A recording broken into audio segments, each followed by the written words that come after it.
नारायणं नमस्कृत्य नरं चैव नरोत्तमं देवीं सरस्वतीं व्यासं ततो जयमुदीरयेत् मूकं करोति वाचालं पङ्गुं लङ्घयते गिरिं यत्कृपातमहं वन्दे परमानन्दमाधवं यत्कृपातमहं वन्दे परमानन्दमाधवं।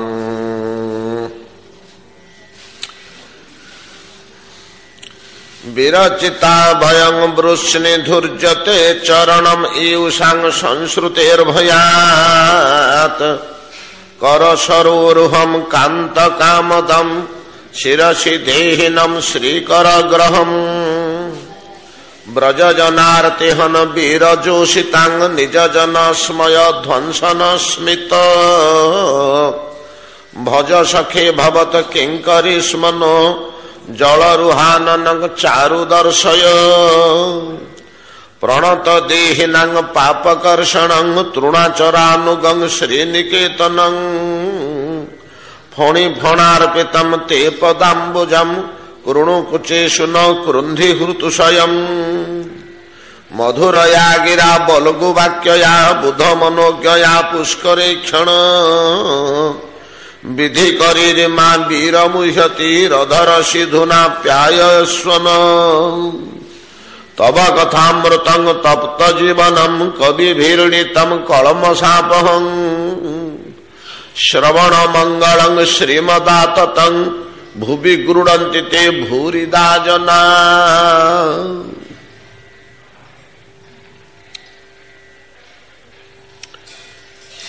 ब्रजांगनागण भावमयी भाषा श्रीकृष्ण उद्देश्य प्रकाश करुछन्ति जमुनार शीतल बालुका रसी उपरे बसी शेषरे कहले अधर सिधुनांग पाय स्वन तुमर अधरामृत पुनर्बार प्रदान करी आम मानकु बंचाओ। आमे ए अधरामृत जे भगवान कथामृत मुहरु झरी पड़िथिबा अमृत ए जगत रे वितरण कर प्रभु या अनुमान कले एवं भागवत कथामृत अन्यान्य अमृत मानक अपेक्षा किपरि अधिक उपादेय से संबंध में मध्य आलोचना कले। तब कथामृतं तप्त जीवनम कविभिर्णीतं कल्मषापहं श्रवण मंगलं श्रीमदाततं भुवि गृह्णन्ति ते भूरिदा जना। तब कथामृत बाद आउ दोटी अमृतर संधान आमे पाउछु स्वर्गीय अमृत बा स्वर्गामृत आउ संसार उद्धार हो जिबा आउ मृत्यु लाभ न करिबा अमृत मोक्षामृत। ये स्वर्गामृत और मोक्षामृत अपेक्षा आपणक कथामृत किपरि अधिक शक्तिशाली ए श्लोक रे ब्रजांगना माने कथामृतर महत्व प्रतिपादन करुचंदी। पूर्वरु आमे आलोचना करचे श्रीमद् भागवत कथा श्रवण को ही गुरुत्व प्रदान करचंती। कथा श्रवण को ही गुरुत्व प्रदान करचंती। चतुश्लोकी भागवत चारोटी श्लोक रे जो तथ्य निहित अच्छी से तथ्य को व्याख्या विस्तृत करी 18,000 श्लोक तो कहुई सार बीज टिक कहला चतुश्लोकी। चतुश्लोकी रे भगवान को तत्व माया तत्व और जगत तत्व ये तीनोटी कहला परे ସାଧନ ତତ୍ତ୍ୱ ଚତୁର୍ଥ ଶ୍ଲୋକରେ ସାଧନ ତତ୍ତ୍ୱ କୁହାଯାଇଛି।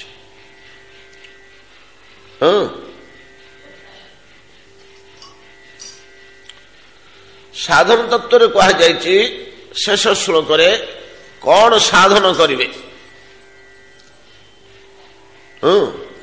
କଣ ସାଧନ କରିବେ କୁହାଯାଇଛି। ଅନ୍ୱୟ ବ୍ୟତିରେକାଭ୍ୟାଂ ଯତ୍ ସ୍ୟାତ୍ ସର୍ବତ୍ର ସର୍ବଦା। କଣ ସାଧନ କରିବାକୁ ହବ? ଏ ଜଗତରେ ତ ବହୁବିଧ ସାଧନା ଦେଖିବାକୁ ମିଳେ। ସାଧକ ଗଣ କେତେ ପ୍ରକାରର ସାଧନା ଅଛି, କିନ୍ତୁ ଆ ଭିତରୁ ମନୁଷ୍ୟର କେଉଁଟି କରଣୀୟ, ଯାହାଦ୍ୱାରା କି ଅଳ୍ପ ସମୟରେ ସହଜରେ ଶ୍ରେଷ୍ଠ ବସ୍ତୁ ଲାଭ କରିହେବ। ସବୁ ସାଧନା ତ କରଣୀୟ, କୋଉଠି ମନ୍ଦ ନୁହେଁ। ଜପ ଯଜ୍ଞ ଯୋଗ ଦାନ ଧ୍ୟାନ ତପସ୍ୟା ତୀର୍ଥ ଆଉ ଏଇ ଯୋଉ ପିଡବ୍ଲ୍ୟୁଡି ପୂର୍ତ୍ତ, ପୂର୍ତ୍ତ ଶବ୍ଦଟା ବେଦ ବୈଦିକ ଶବ୍ଦ ନା, ବେଦରେ ରହିଛି। ଇଷ୍ଟାପୂର୍ତ୍ତ, ଇଷ୍ଟ ଓ ପୂର୍ତ୍ତ। ଇଷ୍ଟ ବୋଇଲେ ସ୍ୱାର୍ଥ ନିମନ୍ତେ କରୁଥିବା କାର୍ଯ୍ୟ, ପୂର୍ତ୍ତ କହିଲେ ପ୍ରାଣୀମାନଙ୍କ ଜଗତ ସେବା ନିମନ୍ତେ କରୁଥିବା କାର୍ଯ୍ୟ ପୂର୍ତ୍ତ। ପୂର୍ତ୍ତ ଭିତରେ କଣ ଯାଉଛି? ଅନ୍ନଦାନ, ଜଳାଶୟ, ରାସ୍ତାଘାଟ, ସେତୁ, ସବୁ ପୂର୍ତ୍ତ। ଜଳଦାନ କରିବା, କୋଉଠି କୋଉଠି ଜଳାଶୟ ନିର୍ମାଣ କରିବା ଲୋକମାନଙ୍କ ପାଇଁ ବୋଲି, ଆମ୍ବ ତୋଟା ଲଗେଇବା, ରାସ୍ତାର ଦି କଡ଼େ ଆମ୍ବ ଗଛ ଲଗେଇବା, ଏଗୁଡ଼ା ସବୁ ପୂର୍ତ୍ତ ଭିତରେ ଯାଉଛି। ପୂର୍ତ୍ତ ଶବ୍ଦଟା ବେଦ ଶବ୍ଦ, ବୈଦିକ ଶବ୍ଦ, ଇଷ୍ଟାପୂର୍ତ୍ତ। ଏସବୁ ତ ବହୁତ ପ୍ରକାର ସାଧନ ରହିଛି, ଅନେକ ପ୍ରକାରର ସାଧନା ରହିଛି। ଏ ସମସ୍ତ ସାଧନା ଗୁଡାକ ମନୁଷ୍ୟର କରଣୀୟ ଯେ ୟା ଭିତରେ ଏମିତି କେତେକ ସାଧନା ଅଛି। ଇ ଜନ୍ମଟି କେବଳ ନୁହଁ, ସାଧନ କରୁ କରୁ ହିଁ କେତେ ଜନ୍ମ ବିତିଯିବ ତାର ଠିକ ଠିକଣା ନାହିଁ। ଏବଂ ଅନ୍ତିମରେ ଫଳ କଣ ମିଳିବ? ସାଧନଟି ଆମେ କରିବା ଯେ ଶେଷରେ ଫଳ କଣ ମିଳିବା? ସ୍ୱର୍ଗ ମିଳିବ, ଧର୍ମ କାର୍ଯ୍ୟ ପୁଣ୍ୟ କାର୍ଯ୍ୟ କଲେ, ନା ମୋକ୍ଷ ମିଳିବ, ନା ବ୍ରହ୍ମଲୋକ ପ୍ରାପ୍ତି ମିଳିବ, ନା ଜ୍ଞାନ ମିଳିବ, ନା ଭୋଗ ବିଳାସ ମିଳିବ, କଣ ମିଳିବ? ବହୁ ପ୍ରକାରର ସାଧନା ରହିଛି। ସବୁ ସାଧନା ଗୁଡାକ କରଣୀୟ, ବଡ କଲ୍ୟାଣକର। କିନ୍ତୁ କଳିକାଳର ଜୀବ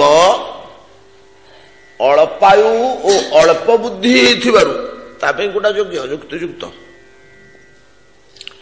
କଳିକାଳର ମନୁଷ୍ୟ ଅଳ୍ପାୟୁ ନୁହନ୍ତି କି? 1,00,000 ବର୍ଷ ପରମାୟୁ ସତ୍ୟ ଯୁଗରେ, 10,000 ବର୍ଷ ତ୍ରେତୟା ଯୁଗରେ, ଦ୍ୱାପର ଯୁଗରେ ଲୋକେ 1,000 ବର୍ଷ ଜିଉଁଥିଲେ। ଦ୍ୱାପର ଯୁଗରେ ଭୀଷ୍ମ ବୃଦ୍ଧ 700-800 ବର୍ଷ ବୟସରେ ଯୁବକ ତୁଲ୍ୟ ଯୁଦ୍ଧ କରିବାକୁ ସମର୍ଥ ଥିଲେ। ଯୁଦ୍ଧ କରିକି ସେନାପତି ହେଇକରି ଏଡେ ବଡ ଯୁଦ୍ଧକୁ ପରିଚାଳନା କରୁଛନ୍ତି, ମାନେ ତାଙ୍କର ବଳ ଯୌବନ ଥିଲା ନା। ଆଉ ଯୌବନ ନଥାଉ ହୋ, ପ୍ରୌଢ଼ାବସ୍ଥା କି କିଛି ଗୋଟେ ଶକ୍ତି ଥିଲା ତ, ଜରାତୁର ହେଇଯାଇ ନଥିଲେ। ମାନେ 600 କି 700 ବର୍ଷ ବୟସ ତାଙ୍କୁ ହେଇଥିଲା। ଲୋକେ ତ 1000 ବର୍ଷ ଆୟୁଷ୍କାଳ ଥିଲା। ଏ କଳି କାଳରେ ମନୁଷ୍ୟ ମାନଙ୍କର ଆୟୁଷ ମାତ୍ର 100। ସେଇଟା ଯଦି ସେ ଠିକ ତା ଜୀବନ ଯାପନ କରେ, ପାପ କର୍ମରୁ ଆଉ କ୍ଷୟ ହୁଏ। କଳି କାଳରେ ପାପ ପ୍ରଚୁର ପରିମାଣରେ ଆସି ଜୁଟେ, କରିବା ପାଇଁ ନାନାବିଧ ପ୍ରଲୋଭନ ଅଛି। ଭୟ ନଥାଇ ଲୋକେ ପାପ କରନ୍ତି, ତାପରେ ଆୟୁ କ୍ଷୟ ହେଇଯାଏ। 100 ବର୍ଷ ପର୍ଯ୍ୟନ୍ତ ବଞ୍ଚି ପାରନ୍ତିନି। ଆୟୁ କ୍ଷୟ ହେବା ଫଳରେ 100 ବର୍ଷ ଆୟୁଷ ମାତ୍ର, ଏତେ କମ ଆୟୁଷ। ଏବଂ ବଡ ଜିନିଷ ହେଲା ମସ୍ତିଷ୍କଟି ଏଡ଼ିକିଟିଏ କିଛି ଧରି ପାରିବନି। कली कालर जो मेधा से मेधा एडी दुर्बल तो कली कालर मेधा कौन से महान वस्तु को धारणा करने को समर्थ हो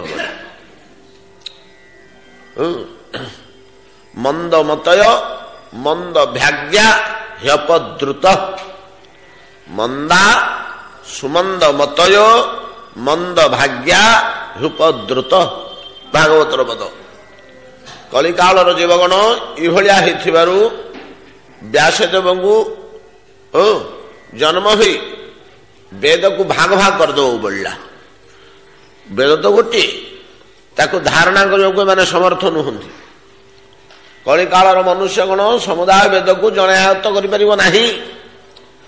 कहीं भगवान आसिक व्यास रूप चारि भाग करदे तुम जन पारनी 4 जन होता आयत्त कर आज्ञा कहीं जड़े पारूनी ना त्रेता सत्य जुगरे लोक मान मेधाशक्ति तीक्षण था से समुदाय वेद को आयत्त करें तुम मान द्वारा हेनी तुम मेधा जमी ना अन्यान्य असुविधा गुड़े तुम अच्छी आज्ञा आमर कि असुविधा अच्छी ना एक प्रथम कथा है तुम हूँ मंदा आलस्य परायणा कलिकालर मनुष्य माने बसी बसी शुई शुई दिन बीते देवे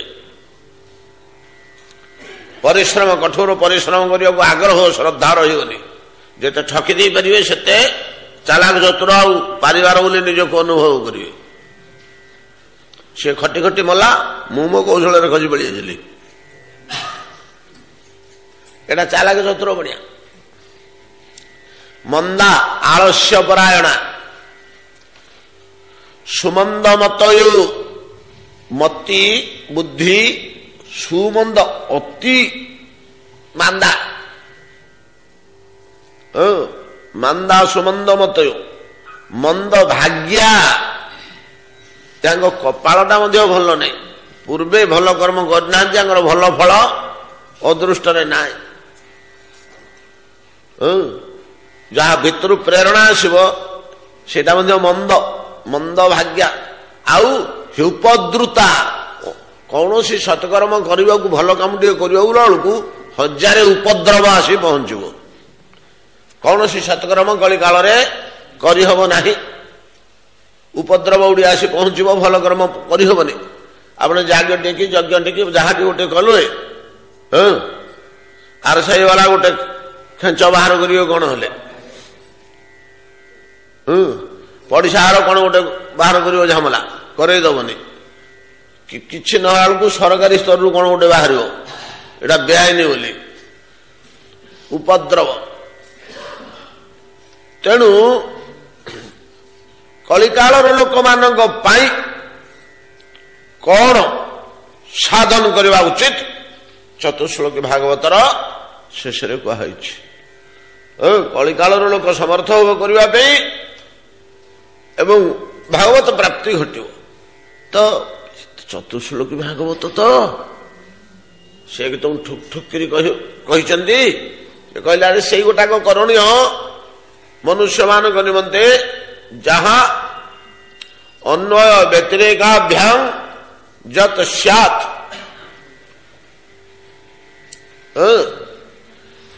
सर्वदा सर्वत्र जत स्यात् जो साधनाटा अन्वय व्यतिरेक शास्त्र कहुई अन्वय व्यतिरेक उभय कहुई एवं सर्वत्र सर्वता करा जाई पारिब सेटा होची साधन सर्वश्रेष्ठ साधन ता केवल कलिकाल पे नुह 4 युगाग पे से सर्वश्रेष्ठ साधन अन्य व्यतिरेक कहुई माने अन्य व्यतिरेक कहुई माने हाँ नहीं उभय तरफर हाँ नहीं उभय तरफर जमी अन्न खाइले जीवन रक्षा हेब एटा अन्वय अन्न भक्षण द्वारा जीवन रक्षा हुए एटा हला अन्वय व्यतिरेक यही कथा नहीं व्यतिरेक कह केमिति नेगेटिवली बिना अन्न जीवन रहिबो नाही ये दुईटा वाक्य थिबा दरकार अन्वय मध्य कुहाइथिबो व्यतिरेक मध्य कुहाइथिबो तबे सेटा ही साधन करिवो से गोटे कथा को अन्वय कुहाइथिबो व्यतिरेक कुहाइथिबो हाँ अन्न भक्षण द्वारा प्राण रक्षा हुए एटा हला अन्वय बिना अन्न प्राण रहिबो नाही एटा हला व्यतिरेक जिते भजन शासन कथा कहुई एक अन्य कहुई ना व्यतिरेक कहुई दीटा आगे गोटा कहुनी दीटा आग होनी दीटा आग होनी केवल भक्ति क्षेत्र में कहुई शास्त्र मानक आम देखा पाइबा भक्ति द्वारा ईश्वर लभ्य हुअन्ति भक्ति द्वारा ईश्वर प्राप्ति घटे बिना भक्ति रे ईश्वर प्राप्ति हेब नाही एटा भक्ति पे कहुई अन्य कहा कहुनी बिना ज्ञान रे ईश्वर प्राप्ति घटे ठीक अच्छे एक कहुई शास्त्र भितर कौटी आम गोटे शब्द पाइबानी बिना ज्ञान रे ईश्वर मिलती नाही कौटी लोक है एवं सबरीर को ज्ञान थिला बानर भल्लुक मानकर को ज्ञान थिला ब्रजांगना मानकर को ज्ञान थिला थाउ ताकर पूर्व जन्म कौन थिला वर्तमान देह ताकर काई ज्ञान वेद वेदांत चर्चा से माने करने को समर्थ कि एमती खोजले तो आम अनेक पाइबा आम दासिया बाउर को ज्ञान थिला ज्ञान द्वारा ईश्वर लाभ हुअन्ति ठीक बिना ज्ञान रे ईश्वर लाभ हेबे नाही बिना ज्ञान रे ईश्वर लाभ होइचंदी मानकर बुझिपारे ना अन्य व्यतिरेक जोटा कहुई अन्य भी कहुई व्यतिरेक कहुई गोटे लोकर यदि अंतःकरण भितर अत्यंत आवेग अच्छी भक्ति अच्छी भक्तिर बस भगवान ज्ञानाधीन बोली गोटे कहुई भक्ताधीन भक्ताधीन योग साधन द्वारा ईश्वर मिलती बिना योग साधन रे ईश्वर मिले नहीं कोटी कहुई समस्त कौन योगी जो मैंने ईश्वर को पाई समस्त अष्टांग योग साधन कर कर्मानुष्ठान द्वारा ईश्वर लाभ हुअन्ति ठीक बिना कर्म रे ईश्वर मिले नहीं कहीं कोठी अच्छी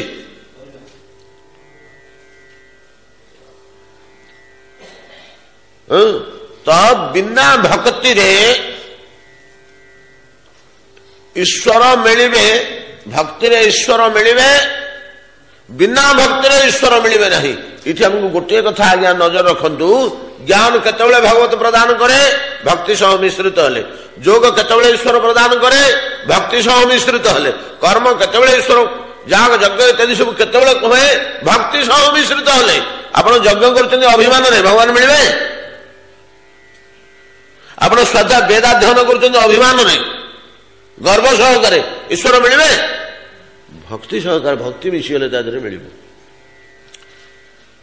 भक्ति न मिशिले कौन सी वस्तु रे भक्ति न मिशिले से फल दब कि आप विवेचना करंतु जने महान ज्ञानी किंतु तांकर भक्ति नहीं खाली आस्फालन करुचंदी योद्धन नहीं जोगते तर्क ईश्वर मिलबे भाव भक्ति सिना ईश्वर मिलती अतएव अन्य व्यतिरेकाभ्याम भक्ति ही साधना बोली भागवत चतुश्लोकी कहते प्रमाण अनुसार भक्ति बोली सीधा सड़क कहना सीधा कहते देख तुम शास्त्र घाटी जाओ जो कथाटा को अन्य व्यतिरेक कहुची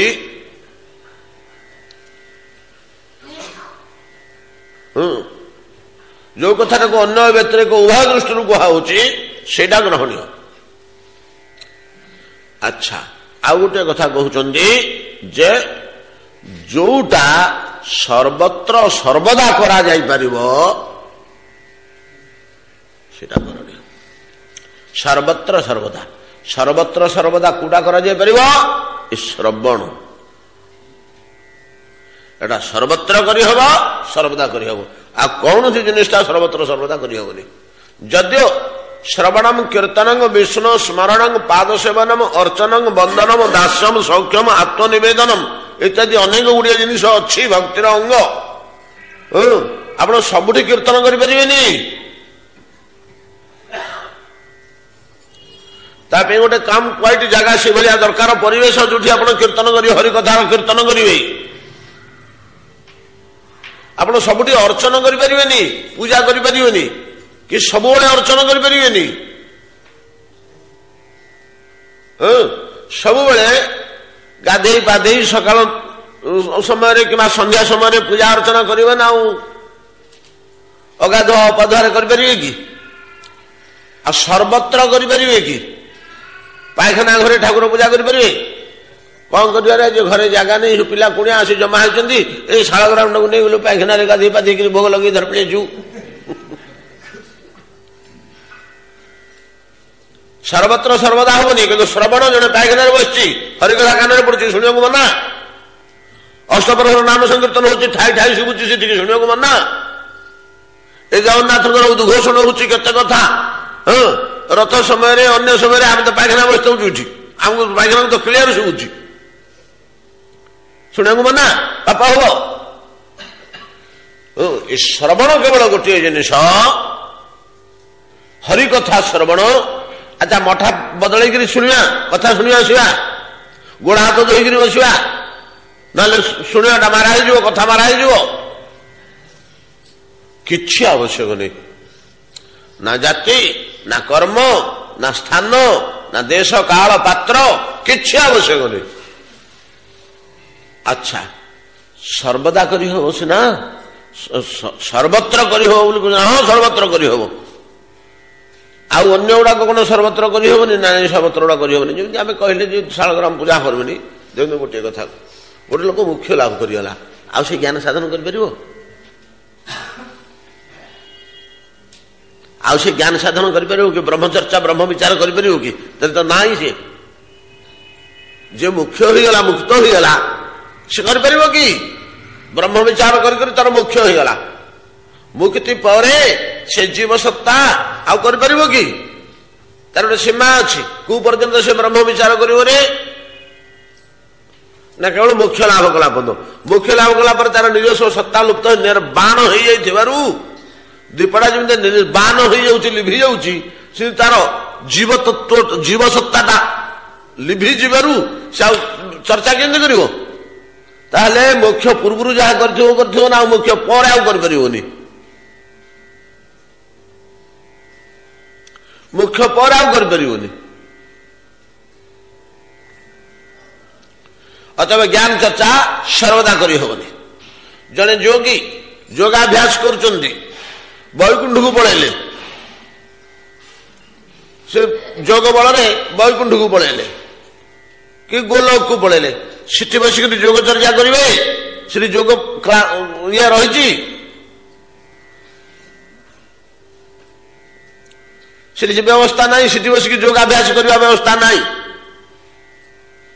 ଅଛି କି? ବୈକୁଣ୍ଠରେ ବସିକି କିଏ ଯୋଗ ସାଧୁଥିଲେ ଶୁଣିବାକୁ ମିଳୁଛି? ଏଟା କରିହବନି ସର୍ବତ୍ର। କର୍ମ ମଧ୍ୟ ସେୟା। କିନ୍ତୁ ଏ ଶ୍ରବଣ, କଥା ଶ୍ରବଣଟି, ହରିକଥା ଶୁଣା, ସିଦ୍ଧି ଲାଭ କଲା ପରେ ମଧ୍ୟ କଥା ଅଧିକ କରି ଶୁଣିବ ନାଇଁ। ଜଣେ ଲୋକ କଥା ଶୁଣି ଶୁଣି ସିଦ୍ଧି ଲାଭ କଲେ, ସିଦ୍ଧି ଲାଭ ହେଇଗଲା ପରେ ବୈକୁଣ୍ଠକୁ ଗୋଲକକୁ ଚାଲିଗଲା ପରେ କଥା ଅଧିକ ପରିମାଣରେ ଶୁଣିବେ ନା ଶୁଣିବେନି ବନ୍ଦ କରିଦେବେ? ହରିକଥା କାନରେ ପଡ଼ିଲେ ତାଙ୍କୁ ପିତା ଲାଗିବ, ସେତେବେଳେ ମୋର ଦରକାର ନାହିଁ ବୋଲି କହିବେ? ଆପଣ ଟିକେ ଚିନ୍ତା କରନ୍ତୁ। ଗୋଟେ ସବୁ ଶାସ୍ତ୍ରରେ ଅଛି ଯେ ଆମେ କେତେ ପ୍ରମାଣ କୁଆଡୁ ଖୋଜି କାଢିବା। ଜଣେ ଲୋକ ବୈକୁଣ୍ଠ ଗତି ଗଲା ପରେ ସେ ହରିକଥା ଶ୍ରବଣ କରିବାକୁ ମନା କରିବେ କି ନା ଅଧିକ ପ୍ରିୟ ହେବେ? ଆମର ପ୍ରାଣ ହେଇଯିବ। କେତେ ବଡ ବଡ ମୁନି ଋଷି ମାନେ ଗୋସାଇଁଜୀ ଗୋଟେ ଚଉପାଇରେ ଲେଖିଛନ୍ତି ସିଦ୍ଧାନ୍ତଟି, ଜୀବନ ମୁକୁତ ବ୍ରହ୍ମପର କଥା ସୁନହିତ ଧ୍ୟାନ। ଯେ ଜୀବନ ମୁକ୍ତ ହେଇଗଲା, ଯେ ବ୍ରହ୍ମପରାୟଣ ହେଇଗଲା, ବ୍ରହ୍ମପର, କିରେ ତୁ ତ ବ୍ରହ୍ମପରାୟଣ ହେଇଗଲୁ, ତୋର ପୁରାଣ ଶୁଣିବା କଣ ଦରକାର? ତୁ ତ କେତେ ଉପରକୁ ଗଲୁଣି। କିନ୍ତୁ ଜୀବନ ମୁକ୍ତ ପୁରୁଷଗଣ ଏବଂ ବ୍ରହ୍ମପରାୟଣ ପୁରୁଷଗଣ କଥା ଶୁନହି ତଜି ଧ୍ୟାନ, ଧ୍ୟାନ ଛାଡ଼ି ଦେଇକିରି କଥା ଶୁଣିବାକୁ ଆସନ୍ତି। କେଉଁ କାହିଁକି ନା ଧ୍ୟାନରେ ଯୋଗୀଗଣ ଯାହା ଆନନ୍ଦ ପାଉଥିଲେ, ବ୍ରହ୍ମ ବିଚାରରେ ବ୍ରହ୍ମଜ୍ଞ ପୁରୁଷ ଯେଉଁ ଆନନ୍ଦ ପାଉଥିଲେ, କଥା ଶ୍ରବଣରେ ତାଠୁ ଅଧିକ ଆନନ୍ଦ ମିଳୁଥିବାରୁ କଥା ଶ୍ରବଣ ସୁଯୋଗ ମିଳିଲା କ୍ଷଣି ଜଣେ ପଳେଇ ଆସନ୍ତି, ଅଧିକ ଆନନ୍ଦ ମିଳୁଛି ଏଠି। କଥା ଶୁନହିତ ଯେ ଧ୍ୟାନ। ଗୋସାଇଁଜୀଙ୍କର ଭାଷା ତ ଟିକେ ଅଲଗା ଢଙ୍ଗର, ଭାରି କଡା ଭାଷା, ଗାଳିଗାଳା ଭଳିଆ କଥା, ଖୁବ କଡା କଥା, ଆକ୍ଷେପ ମୂଳକ କଡା କଥା ଗୋସାଇଁଜୀଙ୍କର ରାମଚରିତମାନସରେ ସେ କହନ୍ତି। ଜୀବନ ମୁକୁତ ବ୍ରହ୍ମପର କଥା ଶୁନହିତ ଜ୍ଞାନ, ଯେ ନ ହରି କଥା କରହି ରତି, ତେ ପଶୁ ବିନୁ ପୁଁଛ ବିଷାଣ। ପୁଁଛ ଲାଞ୍ଜ, ବିଷାଣ ସିଂହ। ସିଂହ ଲାଞ୍ଜ ନଥିବା ପଶୁଟେ ଯାହାକୁ ହରି କଥା ଭଲ ନ ଲାଗିଲା। ଆକ୍ଷୁଭକ୍ତି ତାଙ୍କର ବହୁତ ଥାଏ। ଅତଏବ ଜୀବନମୁକ୍ତ ପୁରୁଷ ହେଲେ ମଧ୍ୟ, ବ୍ରହ୍ମପରାୟଣ ପୁରୁଷ ହେଲେ ମଧ୍ୟ, ବ୍ରହ୍ମଜ୍ଞ ପୁରୁଷ ହେଲେ ମଧ୍ୟ କଥା ଶୁଣନ୍ତି। ଆଚ୍ଛା, ଜଣେ ଲୋକ ବୈକୁଣ୍ଠ ପଳେଇଲା, ଗୋଲୋକ ପଳେଇଲା। ଆଜ୍ଞା, ଗୋଲୋକରେ ପରା ରୋଜ ହରି କଥା ହଉଛି, ଆମ ମଠରେ ହେଲା ଭଳିଆ ଆପଣ ଜାଣିନାହାନ୍ତି? ଆମର ଏ କଥା ଆସିନି? କେତେକ ପ୍ରସଙ୍ଗରେ ଦଧିଭଞ୍ଜନ ଲୀଳାରେ ଆସିନି? ଯେତେବେଳେ ମା ଶ୍ରୀକୃଷ୍ଣଙ୍କୁ ତଳେ ଗଡେଇ ଦେଇକିରି ପଳେଇଲେ, କ୍ଷୀର ଉତୁରି ଯାଉଛି ବୋଲି, ସାଙ୍ଗେ ସାଙ୍ଗେ ଗୋଲକରେ ଗୁରୁ ସ୍ନିଗ୍ଧ କଣ୍ଠ ଶିଷ୍ୟ ମୁଗ୍ଧ କଣ୍ଠକୁ ଠାଇକିରି ଚାପଡ଼େ ପକେଇଲେ। ଏଠି ଯେତେବେଳେ ଗଡେଇ ଦେଲେ, ଏଠି ଯେତେବେଳେ ତଳେ ପକେଇ ଦେଇକିରି ମା ପଳେଇଲେ, ଏଇଟା ତାଙ୍କ ପାଟିରୁ ବାହାରି ପଡିଲା। କଥା କଣ ହଉଛି ବୋଲେ, ଭଗବାନ ମର୍ତ୍ତ୍ୟରେ କି କି ଲୀଳା କରୁଛନ୍ତି, ସେଟା ଗୋଲକବାସୀ ଶୁଣୁଛନ୍ତି ବସିକିରି କଥା ଆକାରରେ। ଗୋଲକରେ କି କି ଲୀଳା କରୁଛନ୍ତି, ଭଗବାନ ବୃନ୍ଦାବନରେ କି କି ଲୀଳା କରୁଛନ୍ତି, ଆମେ ଯେମିତି ବସିକିରି ଶୁଣୁଛେ ନାଇଁ କି? ଭଗବାନ ବୃନ୍ଦାବନରେ କି କି ଲୀଳା କଲେ, ଆମେ ଯେମିତି ଏଠି ବସିକିରି ଶୁଣୁଛେ। ଯେତେବେଳେ ଭଗବାନ ଅବତୀର୍ଣ୍ଣ ହୋଇକରି ମର୍ତ୍ତ୍ୟକୁ ଆସିଥାନ୍ତି, ସେତେବେଳେ ଗୋଲକବାସୀ, ଗୋଲକରେ ଥିବା ଭକ୍ତଗଣ, ସେ ଯିଏ ରହିଲେ ସେଠି, ଭଗବାନ ସେଠି କି କି ଲୀଳା କରୁଛନ୍ତି ସେଟା ସେ ଶୁଣନ୍ତି। ଏଠି ପ୍ରଶ୍ନ ଉଠେ, ଏଗୁଡ଼ା ସବୁ ଆମର ଆଲୋଚନା ହେଇଛି, ମନେ ପଡିବ ଆପଣଙ୍କୁ। ଏଠି ପ୍ରଶ୍ନ ଉଠେ, ଯଦି ଗୋଲକବାସୀଙ୍କି କଣ ଅଭାବ ଅଛି କୃଷ୍ଣଲୀଳା ଦର୍ଶନ, କୃଷ୍ଣଲୀଳା ଶ୍ରବଣ, ଯେ ଏ ମର୍ତ୍ତ୍ୟର ଲୀଳା ଗୁଡାକ ସେ ଶୁଣୁଛନ୍ତି ନା? ହଁ, ଗୋଲକରେ ଭଗବାନ ଯେ ଲୀଳା କରୁଛନ୍ତି ଏବଂ ଅଫୁରନ୍ତ ଅନନ୍ତ ଆକାରରେ ପାନ କରୁଛନ୍ତି ଗୋଲକବାସୀ ଗଣ ଭଗବାନଙ୍କର ଗୋଲକ ଲୀଳା, ସେଥିରୁ ସେ ମୁହୂର୍ତ୍ତକ ପାଇଁ ଆସିଛନ୍ତି ତଳକୁ ଯେ 125 ବର୍ଷ। କେତେ ମର୍ତ୍ତ୍ୟରେ 125 ବର୍ଷ, ଗୋଲକରେ କେତେ? ଇ 125 ବର୍ଷ କି ଲୀଳା, କେତେ ଲୀଳା କରିବେ ଯେ, ସେ ତ କୋଉ କାଳରୁ ଗୋଲକରେ ମହାନ ଲୀଳା ଭୋଗ କରୁଛନ୍ତି କୋଟି କୋଟି ବର୍ଷ ଧରି, ସ୍ୱଚକ୍ଷୁରେ ଦେଖୁଛନ୍ତି। ଆଉ ଏତେ ଶୁଣିବାକୁ କାହିଁକି ଗୁଡାକ ଆଗ୍ରହୀ? ନା ନାଇଁ, ଏଇଟା ଶୁଣିବାକୁ ସେମାନେ ବେଶୀ ଆଗ୍ରହୀ। କାହିଁକି ହଉ ନା, ମର୍ତ୍ତ୍ୟରେ ଭଗବାନଙ୍କର ଲୀଳାଟା ଗୋଲକର ଲୀଳା ଅପେକ୍ଷା ଅଧିକ ସୁସ୍ୱାଦୁ, ଅଧିକ ମନୋଜ୍ଞ ମନୋହର, ଅଧିକ ହୃଦୟ ସ୍ପର୍ଶୀ। ଗୋଲକର ଲୀଳା ଅପେକ୍ଷା ମର୍ତ୍ତ୍ୟର ଲୀଳା ଭଗବାନଙ୍କର ଅଧିକ ସ୍ପର୍ଶୀ। କାହିଁକି? ତାର କାରଣ ହଉଛି ଗୋଲକଟା ଚିନ୍ମୟ ଭୂମି, ଆନନ୍ଦମୟ ଭୂମି, ରସମୟ ଭୂମି। ଆଉ ଏଇଟା ହଉଛି ଅନ୍ଧାରିଆ ଭୂମି। ଆଲୁଅ ଜଳୁଥିବା ଜାଗାରେ ମହମବତୀଟା ଯେଉଁ ତେଜ ରମଣୀୟତା ପ୍ରକାଶ କରିବ, ଅନ୍ଧକାର ଭିତରେ ତାର ରମଣୀୟତାଟା ବଢିଯିବ ନାଇଁ କି? 5-7ଟା ଲାଇଟ୍ ଜଳୁଛି, ଆମେ ମଧ୍ୟରେ କ୍ୟାଣ୍ଡେଲଟିଏ ଲଗେଇଲେ, ମହମବତୀଟିଏ, ତାର ରମଣୀୟତା ରହିବନି। ଜଳିବ, ଆଲୁଅ ଦୁଷିବ, ତାର ରମଣୀୟତା ରହିବନି। କିନ୍ତୁ ଘୋର ଅନ୍ଧକାର ସ୍ଥାନରେ ମହମବତୀଟିଏ ଜଳୁଥିବ, ଆମେ ଦୂରରୁ ଦେଖିଦେଲେ ତାର ରମଣୀୟତାଟା ଅଲଗା, ତାର ଶୋଭା। ଆମେ ଉପକୂଳରେ ଅଛେ, ପୁରୀରେ ବାସ କରୁଛେ, ୱାଟର ସପ୍ଲାଇ ପ୍ରଚୁର, 24 ଘଣ୍ଟା ରଥଯାତ୍ରା ସମୟରେ ପାଣି ଦଉଛି, ବାଲ୍ଟିଟା ଦରକାର ହେଲା, ପାଣି ବାଲ୍ଟିଏ ଭର୍ତ୍ତି ହେଇକିରି ଅଛି। ତ ମା କହିଲେ ଆଲୋ ବାଲ୍ଟିଟା ଆଣିଲୁ, ପାଣି ବାଲ୍ଟିଏ ଭର୍ତ୍ତି, ଢାଳିଲେ ଝରପଳିଆ, ପାଣିଟା ଢାଳିଲୁନୁ, ପାଣି ଢାଳିଦେଲା, ସେ ଧରି ପଳେଇ ଆସିଲା। ମରୁଭୂମିରେ ଢାଳିଲ ବାଲ୍ଟିଏ ପାଣି, ମରୁଭୂମିରେ ବାଲ୍ଟିଏ ପାଣି ମା କହିବ କି ଢାଳି ଦେଇ ପଳେଇଆ ବୋଲି? ନା ଝିଅ ଢାଳି ଦେଇ ପାରିବ? ଗୋଟେ କଥା କହୁଛୁ, ପାଣି ବାଲ୍ଟି କଣ ଢାଳି ଦେବି? ସେ 10 କିଲୋମିଟର ଦୂରରୁ ଧରିକିରି ଆସିଛି ସେତିକି ପାଣି, ଆଉ ଥରେ କାଲି ଯାଇ ବାଲ୍ଟିଏ ମିଳିବ? ସେ ବାଲ୍ଟି କର ଦିନ ଆଗ ସେମାନଙ୍କର ଜୀବନଚର୍ଯ୍ୟା। ମରୁଭୂମିରେ ଜଳର ଉତ୍କଟ ଅଭାବରୁ ଜଳର ଯେପରି ମୂଲ୍ୟ, ଉପକୂଳର ଜଳର ପ୍ରାଚୁର୍ଯ୍ୟରୁ ପାଣିକି କିଏ ପଚାରୁଛି? ଢାଳି ଯାଉ, ନଷ୍ଟ ହେଇଯାଉ, ମିଳିଯାଉ, ପିଇଯାଉ, ଢାଳି ତ ଦିଅ ଆଉ କଣ? ଢାଳିଲେ ଯାଇକି ଆଉ ବାଲ୍ଟି ଧରି ପଡ଼ିଆ, କାହିଁକିନା ଏଠି ସୁଲଭ, ଚାରିଆଡେ କଳରେ ଗଳ ଗଳ ଗଳୁଛି, ଧରି ପଳେଇ ଆସିବା। ମରୁଭୂମିରେ କୋଉଠି ଧରି ପଳେଇ ଆସିବେ? ଜଳର ମୂଲ୍ୟ ସେଠି ଯେପରି ବେଶୀ, ଜଳହୀନ ଜାଗା ହେଇଥିବାରୁ, ମର୍ତ୍ତ୍ୟ ମାୟାମୟ ଜାଗା ହେଇଥିବାରୁ ଭଗବାନଙ୍କ ଲୀଳାର ସ୍ୱାଦ ବେଶୀ। ଗୋଲକବାସୀ ମାନେ ମଧ୍ୟ ମର୍ତ୍ତ୍ୟର ଲୀଳା ଶ୍ରବଣ କରନ୍ତି, ଶୁଣୁଛନ୍ତି, ଭଗବାନ ଶ୍ରୀକୃଷ୍ଣଙ୍କର ବାଳ ଲୀଳା ଶୁଣୁଛନ୍ତି। ଯେତେବେଳେ ଶୁଣୁଛନ୍ତି, ମା ଯେତେବେଳେ ସିଆଡେ ସେଁ କରି ଉତ୍ତରିଗଲା କ୍ଷୀର, କଣ କଲେ? ଅତୃପ୍ତ ଉତ୍ସର୍ଜ୍ୟ ସା ଯଜଉ ବିଶିଚ୍ୟ ମାନେ ପୟସୀ ତ୍ୱଧିଶ୍ରିତେ। କୃଷ୍ଣଙ୍କୁ ସ୍ତନ୍ୟପାନ କରଉଥିଲେ, ଅତୃପ୍ତ ଅବସ୍ଥାରେ ତଳେ ଥୋଇ ଦେଇକିରି ପଳେଇଲେ। ଉତ୍ସର୍ଜ୍ୟ ଜବେନ ସା ଯଜା, ଦୌଡ଼ିକିରି ପଳେଇଲେ, ଜବେନ ଶୀଘ୍ର ଗତିରେ ପଳେଇଗଲେ ମା। କାହିଁକି ନା ପୟସୀ ତ୍ୱଧିଶ୍ରିତେ, ଚୁଲିରେ ବସିଥିବା ପୟ କ୍ଷୀର ବିଉତିଶିଚ୍ୟ ମାନେ ଉତ୍ତୁରି ପଡ଼ିବା ଯୋଗୁଁ। ଏକଥା ଯେତେବେଳେ କହିଦେଲେ, କ୍ଷୀର ଉତ୍ତୁରି ପଡ଼ିବାରୁ କୃଷ୍ଣଙ୍କୁ ତଳେ ଗଡେଇ ଦେଇକିରି ମା ଯଶୋଦା ଦୌଡ଼ିକିରି ପଳେଇଲେ। ସେଠି ଗୁରୁଦେବ ବସିଥିଲେ, ଶିଷ୍ୟ ବସିଥିଲେ। ଶିଷ୍ୟ ସେଦିନ କହୁଛନ୍ତି କଥା, ଗୁରୁଦେବ କହୁଛନ୍ତି ତୁ କହରେ, ମତେ ଭଲ ଲାଗୁନି ଆଜି ଟିକେ। ତ ଶିଷ୍ୟ କହୁଛନ୍ତି, ଗୁରୁ ସ୍ନେଗ୍ଧ କଣ୍ଠ ଠାଇକିରି ଚାପଡ଼େ ପକେଇଲେ। ତାଙ୍କର ତ ଅଧିକାର ଅଛି ଗୁରୁର ମାରିବାର, ଚାପଡ଼େ ପକେଇଲେ।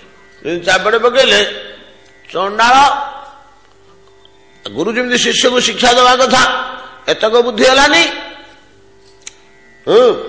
ଆରେ ଅବସିଦ୍ଧାନ୍ତ, ଅବସିଦ୍ଧାନ୍ତ, କ୍ଷୀର ଟିକେ ପାଇଁ ବୋଲି କୋଟି ବ୍ରହ୍ମଣନାଥକୁ ଫୋପାଡ଼ି ଦେଇକିରି ଯିବ କ୍ଷୀର ପାଇଁ? ତ ସେଠି ସ୍ନିଗ୍ଧ କଣ୍ଠ କହୁଛନ୍ତି ଗୁରୁ, ମୁଗ୍ଧ କଣ୍ଠ ଶିଷ୍ୟ, ଗୁରୁ ମାଡ଼ ଖାଇଲା ପରେ ପୂର୍ବୋବଧିୟତମ, ପୂର୍ବୋବଧିୟତମ, ଆଉ ଟିକେ ଶୁଣନ୍ତୁ, ଆଉ ଟିକେ ଆଗକୁ ଶୁଣନ୍ତୁ। ଅପସିଦ୍ଧାନ୍ତ ନୁହଁ, ଆଉ ଟିକେ ଆଗକୁ ଶୁଣନ୍ତୁ। ତାମାନେ ଗୋଲକରେ ହରି କଥା ହଉଛି, ଆପଣମାନେ ଶୁଣିଲେ ଆଶ୍ଚର୍ଯ୍ୟ ହେବେ। ଗୋଲକରେ ଅଖଣ୍ଡ ହରି କଥା ହଉଛି, ଅଖଣ୍ଡ ହରି କଥା ହଉଛି। ଗୋଲକର ଏମିତି କେତେ ଭକ୍ତ ଅଛନ୍ତି ଯେ ସେମାନେ କେବଳ ହରି କଥାରେ ହିଁ ବଞ୍ଚିକରି ରହିଛନ୍ତି। ମୁହୂର୍ତ୍ତେ ବନ୍ଦ ହେଲେ ସେ ସମ୍ଭାଳି ପାରିବେନି, ସହ୍ୟ କରିପାରିବେନି। କାହିଁ ଆମର ଏଇଠି ଦେଖୁନାହାନ୍ତି, ପରୀକ୍ଷିତ କଣ କହିଲେ? ପରୀକ୍ଷିତ କଣ କହିଲେ? ଯେତେବେଳେ ସୁଖଦେବ ଗୋସ୍ୱାମୀ ଭାଗବତ କହୁଥିଲେ, ଚତୁର୍ଥ ଦିନ ହେଇଗଲା। ଚତୁର୍ଥ ଦିନ କଣ କହିଲେ ଯେ ତୃତୀୟ ଦିବସେ କୁର୍ଯାତ ସପ୍ତମ ସ୍କନ୍ଦ ପୂର୍ବଣଂ ଶ୍ରୀକୃଷ୍ଣ ଜନ୍ମ ପର୍ଯ୍ୟନ୍ତମ ଚତୁର୍ଥେ ହନି ବାଚୟେତ। ସପ୍ତମ ସ୍କନ୍ଦ ପର୍ଯ୍ୟନ୍ତ ତୃତୀୟ ଦିନର ଶେଷ ସପ୍ତାହ କଥାବସ୍ତୁ। ଅଷ୍ଟମ ନବମ ଦିଟା ସ୍କନ୍ଦ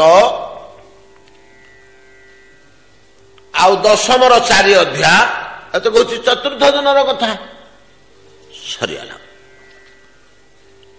ପଞ୍ଚମ ଦିନ ସକାଳୁ କହିଲେ ତ ଅଖଣ୍ଡ ଭାବରେ ଚାଲିଛି ନା, ବସିବା ନେଇ ଉଠିବା ନେଇ ତ ପ୍ରାୟ ବେଶନରେ ବସିଛନ୍ତି ଚାଲିଛି। ପଞ୍ଚମ ଦିନ ଚତୁର୍ଥ ଦିନ ରାତ୍ରି ପାଇଲା ବେଳକୁ ଯେତେବେଳେ ଜନ୍ମ ପ୍ରସଙ୍ଗ ସରିଗଲା, ସକାଳୁ ସକାଳୁ କୃଷ୍ଣ ଜନ୍ମ ହେଇଗଲେ, ନନ୍ଦୋତ୍ସବ ହେଇଗଲା, ପୂତନା ବଦ୍ଧ ଆରମ୍ଭ ବଲିଳା। ପରୀକ୍ଷିତ କହିଲେ ବୋଲେ ସୁଖଦେବ ଗୋସ୍ୱାମୀ ବୋଲେ ପରୀକ୍ଷିତ ମହାରାଜ ସମ୍ରାଟ ଆଉ 4 ଦିନ ହେଇଗଲା, 88,000 ଋଷି ବସିଛନ୍ତି, ଏଠି ଟିକେ କଥାର ବିଶ୍ରାମ ହଉ, ଏଠି କଥାର ବିଶ୍ରାମ ହଉ। କ୍ଷୁଧାତୃଷାରେ ଶରୀର ଆକୁଳ ହେଲାଣି। ନିକଟରେ ପତିତ ପାବନୀ ଗଙ୍ଗା ବହି ଯାଉଛନ୍ତି, ଯିବା ଟିକେ ସ୍ନାନ କରିବା, ଜଳପାନ କରିବା, ପବିତ୍ର ଜଳପାନ କରିବା, ସ୍ନାନ ଟିକେ କରିବା, ଟିକେ କ୍ଳାନ୍ତି ଅବସାଦ ଦୂର ହବ। ବନ୍ୟ ଫଳମୂଳ କିଛି ଭୋଜନ କରନ୍ତୁ। ମୁନି ଋଷି ଗୁଡା କଷ୍ଟ ପାଉଛନ୍ତି, 4 ଦିନ ହେଲା ସମସ୍ତେ ଆସନରେ ବସିଛନ୍ତି, କେହି ଉଠି ପାରୁନାହାନ୍ତି। ଆଉ ତାପରେ ପୁଣି କଥା ଆରମ୍ଭ କରିବା, ଆଉ ତାପରେ ପୁଣି କଥା ଆରମ୍ଭ କରିବା। ଯେମିତି କଥାଟି କାନରେ ପଡିଗଲା ପରୀକ୍ଷିତଙ୍କର, କୃଷ୍ଣ ଜନ୍ମ ପର୍ଯ୍ୟନ୍ତ ଶୁଣିଗଲେଣି ନା, 9ଟା ଅଧ୍ୟାୟ ସରିଛି ମାନେ ହୃଦୟ ପରିଷ୍କାର ହେଇଗଲା। 9ଟି ଅଧ୍ୟାୟ 9ଟି ସ୍କନ୍ଦ ପର୍ଯ୍ୟନ୍ତ ସଫା ଚାଲିଛି ହୃଦୟ। ଜମିରୁ ଘାସ ଉପଡେଇବା, ଖପରା ଗୋଡି ବାଛିବା, କର୍ଷଣ କରିବା, ଆଉ ଉର୍ବର କରିବା, ସାର ଖତ ଦବା ଇତ୍ୟାଦି ସବୁ ସରିଯାଇଛି। 10ମ ସ୍କନ୍ଧରେ ଭାଗବତ ଭକ୍ତି ବୀଜ ରୋପଣ କରିବାକୁ ଖାଲି ବାକି ଅଛି, ନାଇଁ କି? 10ମ ସ୍କନ୍ଧର ଲୀଳାଟା ଭାଗବତ ଲୀଳା। ଠିକ ରୋପଣ କରିବା ପୂର୍ବରୁ ଇଏ ଯୋଗ୍ୟ ହେଲେଣି କି ନାହିଁ ବୋଧେ ଏଇଟାକୁ ବିଶେଷ କରି ରାସ ରହସ୍ୟ ଶ୍ରବଣ କରିବାକୁ ତାଙ୍କର ଯୋଗ୍ୟତା ଆସିଲାଣି। ତ ମୁଁ ସିନା ମୋର 9ମ ସ୍କନ୍ଧ ପର୍ଯ୍ୟନ୍ତ ଶୋଧନ କାର୍ଯ୍ୟ କରିଦେଲି, ମୋ ଶୋଧନଟା ଦ୍ୱାରା ତାଙ୍କ ହୃଦୟ ପୁରା ଶୋଧିତ ହେଲା। ତ ଇଏ ଭଗବାନଙ୍କର ରାସରସ ଶ୍ରବଣ କରିବାକୁ ସମର୍ଥ ଆଉ ଯୋଗ୍ୟ ହେଲେଣି କି? ଟିକିଏ ପରୀକ୍ଷା କରିଦଉଛନ୍ତି। ଯେମିତି କହିଦେଲେ 4 ଦିନ ପରେ ଯେ ଟିକେ ସ୍ନାନ ଶୌଚ ହେଇ ଏ ଖାଇବା ପିଆ କରି ପୁଣି କଥା ଆରମ୍ଭ କରିବା। ବିକଳ ହେଇ ଉଠିଲେ ପରୀକ୍ଷିତ, ବ୍ୟସ୍ତ ହେଇଗଲେ, ନାଇଁ ନାଇଁ ନାଇଁ ନାଇଁ ନାଇଁ ଆଜ୍ଞା ବନ୍ଦ କରନ୍ତୁନି, ବନ୍ଦ କରନ୍ତୁନି। କେହ କାହିଁକି? ନାଇଁ ଆଜ୍ଞା କହନ୍ତୁ। କଣ ତମକୁ ଭୋକ ଶୋଷ ହଉନି? 4 ଦିନ ବିତିଗଲାଣି। ଏ କ୍ଷୁଧାର ତାଡନା ଆପଣ କଣ ଟିକେ ଜାଣିଛନ୍ତି? କ୍ଷୁଧାର ତାଡନା ଆପଣ କଣ ଜାଣିଛନ୍ତି? ଆପଣ ତ ବାବାଜୀ ଲୋକ, ମିଳିଲେ ଖାଇବେ, ନହେଲେ ବୁଲୁଥିବେ ସେମିତି। ରୋଷେଇ ନା ବାସ, ଘର ଦ୍ୱାର କଣ ଅଛି? କିନ୍ତୁ ମୁଁ ଜାଣିଛି କ୍ଷୁଧାର ତାଡନା। ଆଜ୍ଞା ଭୋକ ଶୋଷ ବିକଳରେ ମୁଁ ମଲା ସବୁଟେ ପକେଇଦେଲି ନା ସାଧୁଟାର ଗଳାରେ। ଆଉ ଭୋକ ଶୋଷ ମୋ ବତିଟାକୁ ଖରାପ କରିଦେଲା ନା, ଆଉ ମୁଣ୍ଡଟାକୁ ଖରାପ କରିଦେଲା। ଆଉ କ୍ଷୁଧାତୃଷା, ଆଉ ତେଣୁ କ୍ଷୁଧାର ତାଡନା କେତେ ହାରା ମୁଁ ଜାଣିଛି, ଆପଣମାନେ ଜାଣିନାହାନ୍ତି। ମୁଁ ଯୁଧିଷ୍ଠିରଙ୍କ ନାତି, ପଞ୍ଚପାଣ୍ଡବଙ୍କର ଅସଂଖ୍ୟ ଗୁଣ ମୋ ଭିତରେ ଭର୍ତ୍ତି। ଭଗବାନ ମତେ ଗର୍ଭରୁ ରକ୍ଷା କରିଛନ୍ତି। ମୁଁ ମଲା ବେଳକୁ 88,000 ଋଷି ବ୍ରହ୍ମଲୋକଠୁ ଆସି ବସୁଛନ୍ତି। ମୁଁ କଣ ଛୋଟିଆ ଲୋକଟା ଆଜ୍ଞା? ମୁଁ କାହିଁକି ଗୋଟେ ଋଷିଟେ ବସିଛି ତା ବେକରେ କାହିଁ ସବୁଟେ ପକଉଥାନ୍ତି? ଏଟା ମୋର କର୍ତ୍ତବ୍ୟ। ପରୀକ୍ଷିତ କହୁଛନ୍ତି ପାଣ୍ଡବ ମାନଙ୍କର ନପତା ଭଗବାନଙ୍କ ଦ୍ୱାରା ସୁରକ୍ଷିତ ଏବଂ ମୃତ୍ୟୁ କାଳରେ ସବୁତକ ମୁନି ଋଷି ମୋ ପାଖରେ ଆସି ପହଞ୍ଚିଛନ୍ତି। ତାଙ୍କୁ ଚାହିଁ ଚାହିଁକିରି ମୁଁ ମରୁଛି, ସାଧୁ ଦର୍ଶନ ସନ୍ଥ ଦର୍ଶନ କରି କରି ମୋ ଜୀବନ ଯିବ। ଏଇଭଳିଆ ଲୋକ ମୁଁଟି, ଆଉ ମୁଁ କାହିଁକି ମଲା ଝାପଟେ ପକେଇଲି? ମୋ ଜୀବନରେ ଏଇଭଳିଆ 2 ନମ୍ବରୀ କାମ କୋଉଠି ଆଉ ଦେଖିଛନ୍ତି କି? ये गोटाक गाई होला मो जीवन रे क्षुधा तृषार आकुलता मते एपरि विचलित करदेला जे भोक शोष जालीदेला मो बुद्धिवृत्ति अज्ञान करदेला मते मु मला सबटे पकई तेणु क्षुधार ताड़ना मु जाने प्रभु आपण माने जानते से क्षुधा मत बर्तमान किछु ही नहीं केमिति हो परीक्षित कौन हला जे तमरा छूनी तुमको हरिचरित सुधाबारी तोर बदनु पान करी हरिचरित सुधाबारी अमृत कथामृत सुधाबारी हरिचरित सुधाबारी तोर बदनु पान करी संसार संहारिणी क्षुधा से मोते न करई बाधा संसार संहारिणी क्षुधा से मोते न करई बाधा गुरु ब्रह्मांड कथा बंद करदेले आउ जो 3 दिन बंचार आशा अच्छी 7 दिन आयुष ठक्री घिणी मो प्राण छाड़ी जीव मु कथा बिना बंची पारिनी आउ जो 3 दिन 7 दिन 4 दिन जाइए 3 दिन बंचा मोर अच्छी आयुष से 3 दिन मोर भोग हेनी मु कथा एति निर्भरशील हो पारे सुखदेव गोस्वामी देखले जे मोर उर्वरीकरण क्रियाटा भूकर्षण भूमिकर्षण क्रियाटा माटी प्रस्तुति एकदम फास्ट क्लास 100% सफल बीज थोदेला क्षणी सुंदर अंकुरित हो पुष्प बल्लभित हो उठिब लता भक्ति लता तेरे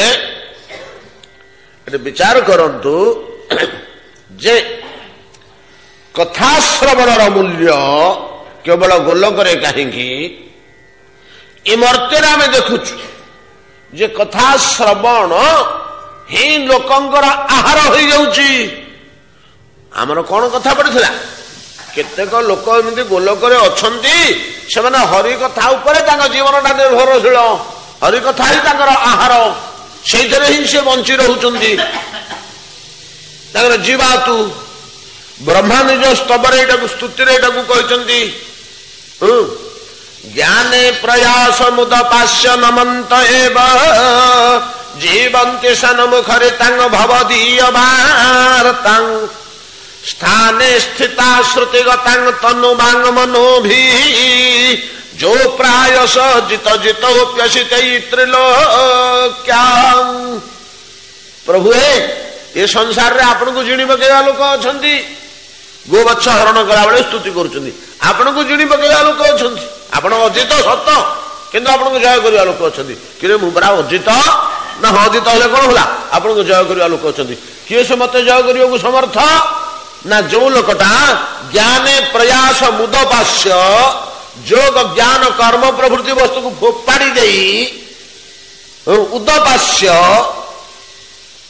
नमंत एव जीवंती सन्मुखरे तांग भवदीय वार्ता आपण वार्ता जो मुखरित होची आपण लीला कथा जो पड़ी से नमंत एव प्रणाम दे करी जे बसी पड़ती एवं जीवंती अर्थात सेटा तांगर बंची रहिबार पाथेय कथा टिके न सुनले से बंची परिबनी से लोक माने आपन को जय करंती से लोक मैंने आपको जय कर पकाती बहुत प्रमाण ये पाइबा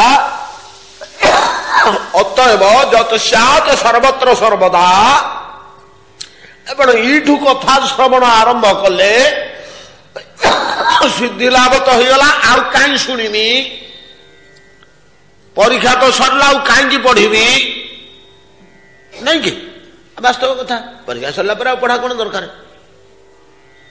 किंतु जो जिनटा सर्वत्र सर्वदा सेटा ही साधन।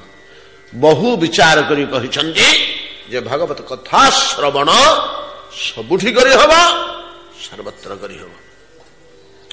खाली कथा नुह, लीला कथा नुह, भगवान को महिमा, भगवान को लीला, भगवान को नाम, भगवान को गुण, भगवान को वंशी लीला, पांचटा आक माधुरी जूठी पड़ा से तादृश जो भागवत कथा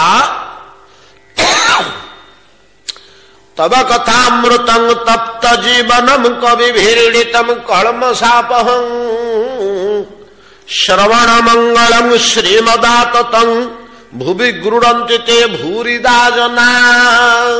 कौन कहउचंदी? तब कथामृतम तप्त जीवनम, काली आम आलोचना करछे तप्त जीवन, जीवन कोठी उत्तप्त हो जाए।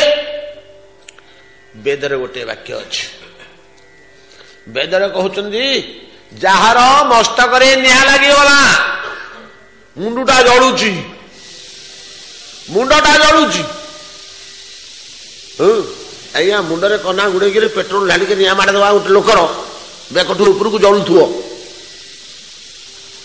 कौन ता अवस्था हम टे फिल कले निजर कल्पना शक्ति विचार लोकटार कि प्रकार जंत्रणा कि प्रकार दुख जार मस्तक निआ लगी जाइए, जार मस्तक वेद कहते से मंत्रटा मोर पूरा मन नहीं, तो जार मस्तक अग्नि संयुक्त होगला लगिगला निआ लगिगला से कौन कर उपाय कौन अच्छी, उपाय कौन अच्छी? पड़ा पड़ा पड़ा पड़ा से जला मुंडटा को नहीं पोड़ी जाऊा मुंडटा को सदगुरु पाद तले भर्ती कर दे, पादपद्म गुरुजन को पादपद्म भर्ती कर दे। आज्ञा गुरुदेव कहले ना, गुरुदेव कहले श्रोत्रियं ब्रह्मनिष्ठं समित पाणी गुरुम गच्छते। ये श्लोकर पूर्वार्धटा ए मंत्र श्रोत्रियं ब्रह्मनिष्ठं समित पाणी गुरुम गच्छेत। श्रोत्रिय श्रुति ज्ञान थी अर्थात वैदिक वेद शास्त्र ज्ञान थी, ब्रह्मनिष्ठ भगवान को ऊपर भरोसा थी। श्रोत्रिय ब्रह्मनिष्ठ, श्रोत्रिय हूँ शास्त्र ज्ञान थी, श्रुति ब्रह्मनिष्ठ भगवान को ऊपर विश्वास और आस्था निष्ठा थी। श्रोत्रिय ब्रह्मनिष्ठ ए भलिया लोक को गुरु कहती, जार शास्त्र ज्ञान अच्छी और भगवान को ऊपर संपूर्ण भरोसा आस्था अच्छी, ताकू गुरु कहती। ता ना हूँ गुरु, इटा वेद वाक्य। श्रोत्रियं ब्रह्मनिष्ठम ताकू पड़ा, जार मुंडरे निआ लगी से पाखू जाऊ, किमिति जीव ना समिति पाणी गुरुम गच्छते। समिति पाणी समिति को नहीं थी, खाली हाथ में जातनी। आज्ञा कौन नेबी ना बन तो बुलुचु, तो बन अच्छे काठ पुंज नौ तो कौन समिधा कहले काठी काठी 5-10टा। आज्ञा बण भितर तो एडिक शाला गंडी कोतरा हो पड़ी, या नहीं कौन संपत्ति करेंगे से? अरे तो कौन पाइबू? तू तो खाली हाथ में जीवनी आ काठ खंडे नहीं जाइबू, आ कौन बण भर काठ खंडे नहीं जीव। समुद्र भितर पशु पानी बोतल नहीं जाइए।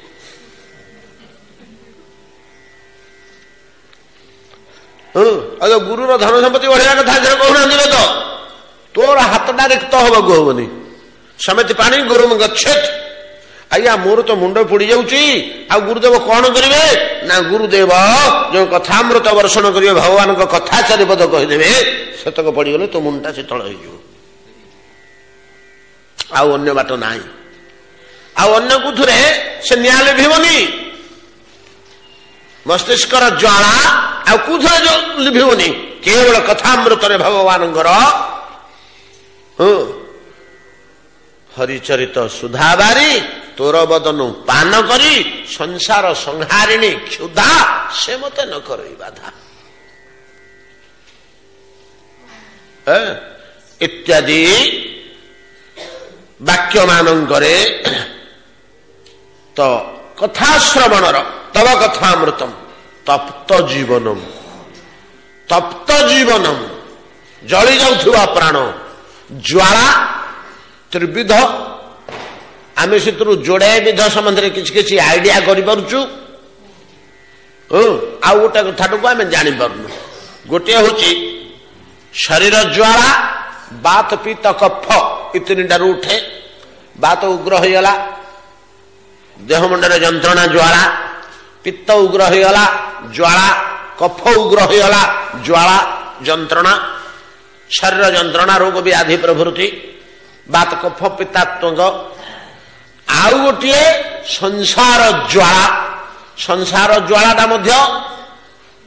त्रयात्मक से त्रयात्मक कौन संसार ज्वाला त्रिताप आधे भौतिक आधे दैविक आध्यात्मिक त्रिताप ज्वाला या बाद आउ गोटे ज्वाला अच्छे आउ गोटे ज्वाला अच्छी से ज्वाला कौन ना विरह ज्वाला भगवत विरह ज्वाला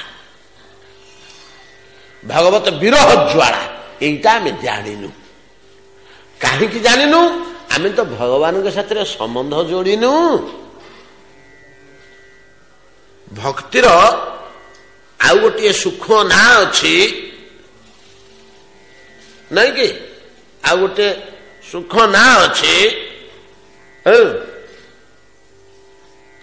संबंध लक्षणा भक्ति भक्तिर प्रकृत ना होची संबंध लक्षणा भक्ति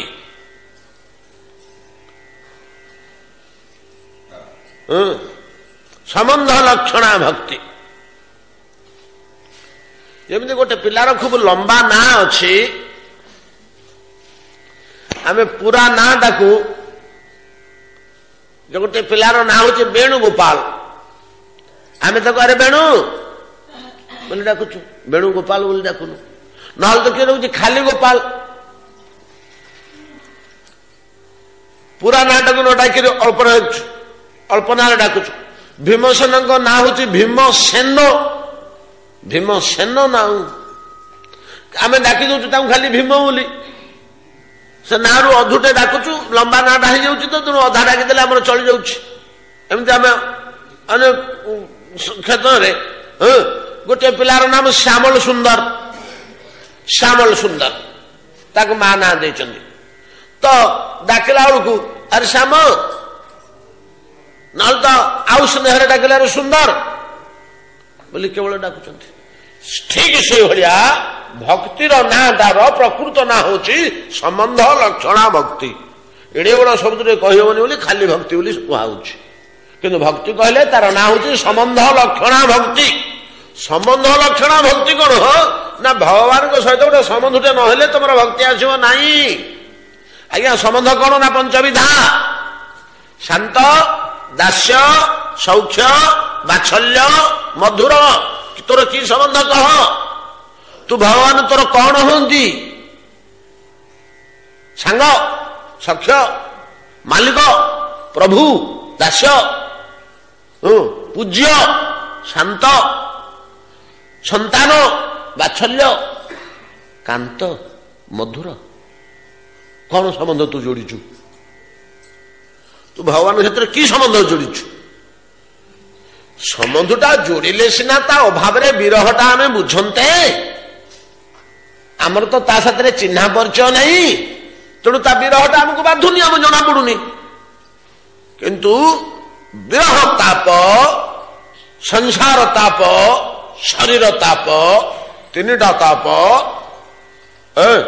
किंतु मूल ताप हूँ विरह ताप जीव अज्ञान माया ताको ढांकी देछि ज्ञान टाकू बोली सिना बुझी पारुनी प्रकृत दुखटा आमर कौन कि आमे भगवान को दूरे जाइछुटी आमे कोठिकार पिला अमृतर संतानटी समस्ते पिता हमस्य जगत माता धाता पितामह आम पिता से जगत पिता आम दूरे आसठी भूली जाइछे तांकू कृष्ण भूली से ही जीव अनादि बहिर्मुख अतएव माया तार देन संसार दुख राति पाइले पदुटा आम थे पढ़ुचे कृष्ण भूली से ही जीव अनादि बहिर्मुख भ्रमिते भ्रमिते कौन भाग्यवान जीव भ्रमु भ्रमु पितार संधान किए केमिति पाए गुरु कृष्ण कृपा पाए भक्ति लता बीज भ्रमित भ्रमित कौन भाग्यवान जीव जन्म मृत्यु भ्रमु भ्रमु भ्रमु भ्रमु से सौभाग्य थे गुरुदेव कृपारे निज पिता कथा मन पड़ा मो बापा कौटी अच्छा रे मु का पुओ ओ मो पिता सम्राट मु कहीं भिक मागुची पिता पाखु पलैले तो मु अमाप संपत्तिर राजकुमार ही बसंती मु कहीं भिक मागुची ये संधानटा गुरुदेव बतेबे गुरु कृष्ण कृपा पाए भक्ति लता बीच ये विरह संबंध जोड़ने बोली आमर विरह आसुनी ये तीन विरह श्याम सुंदर ये तीन विरह शरीर ताप दूर करें स्वर्गामृत संसार ताप को दूर कर शरीर ताप को खाली दूर कर टे अधिका पावरफुल डोज मोक्षामृत से शरीर ताप संसार ताप दीटा को दूर कर किंतु तब कथामृत हायर पावर हाईएस्ट पावर नहीं कि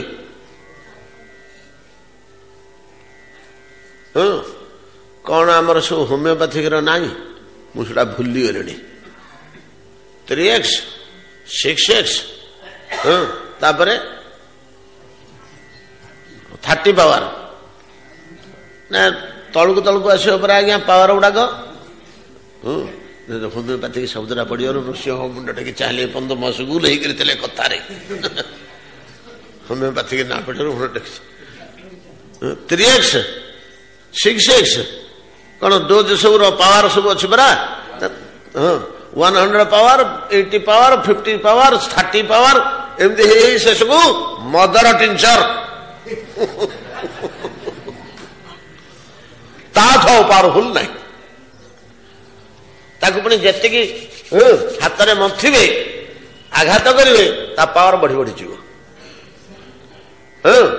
जी पानी मिसेले पुणी पावर से बढ़ किंतु हाएस्ट हूँ मदर टिंचर आउ तार घनीभूत अवस्था पूर्वर ना मदर टिंचर किसी ना रोग भल है दियो मदर टिंचर दे दियो सेमती यहाँ हूँ मदर टिंचर कोटा विरह ताप संसार ताप शरीर ताप को स्वर्गामृत दूर कर संसार ताप को किसी कर किंतु मोक्षामृत संसार ताप और शरीर ताप ये तीन टा को दूर कर दीटा को दूर कर किंतु भागवत विरह ताप को मोक्षामृत दूर कर भागवत विरह ताप को दूर कर केवल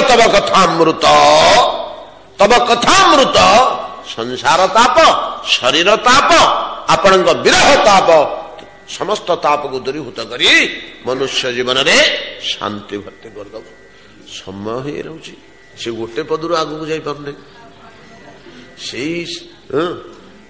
कथामृत तप्त जीवन मुझे काली भी शिखीला से तप्त जीवन भितर आज भी रहीगले कौन करवा गड़े देले गड़ी पड़ा याड़ू छाड़ू कथा गुटे मन पड़ुची एगुड़ा कान पड़े आमर उपकार जे बड़ कल्याण